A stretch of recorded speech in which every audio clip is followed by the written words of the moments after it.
तो इसका मतलब क्या है?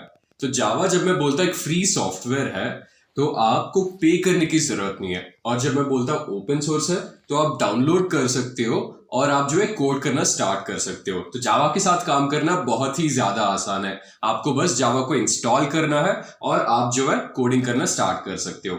जावा एक क्रॉस प्लेटफॉर्म कंपैटिबल सॉफ्टवेयर है। तो अभी इसका मतलब क्या हुआ? तो इसका मतलब ये है कि जावा को आप किसी भी ऑपरेटिंग सिस्टम पे चला सकते हो।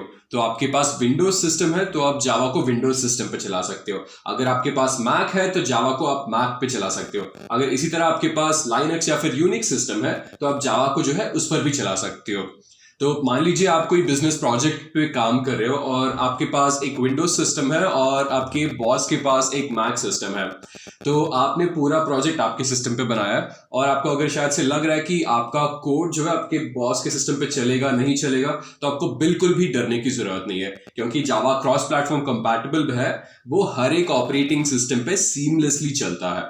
और फिर जावा एक ऑब्जेक्ट ओरिएंटेड प्रोग्रामिंग लैंग्वेज है। तो अभी इसका मतलब क्या हुआ? तो अगर आप अपने आसपास देखो तो आपको क्या दिखेगा? आपके आसपास जो है बहुत सारे ऑब्जेक्ट्स रहेंगे। तो आप मान लीजिए आपके सामने अगर फोन हो तो फोन क्या है? वो एक ऑब्जेक्ट है। अगर आपके सामने एक हेडफोन है वो भी एक ऑब्जेक्ट है, लैपटॉप है वो भी एक ऑब्जेक्ट है। तो ये सभी जो है रियल लाइफ ऑब्जेक्ट्स है। तो अगर आपको इन रियल लाइफ ऑब्जेक्ट्स को अगर प्रोग्रामिंग पैराडाइम में रिप्रेजेंट करना हो तो आपको एक प्रोग्रामिंग लैंग्वेज की जरूरत पड़ेगी।